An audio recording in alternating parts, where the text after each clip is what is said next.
যেখানে চাও যেভাবে, তখন সেখানে পাবে সেভাবে।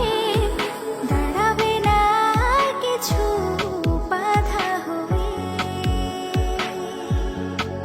এ সময়ের অপেক্ষায় কতদিন কেটেছে হায়, অবশেষে পেল কাছে মন তোমায়।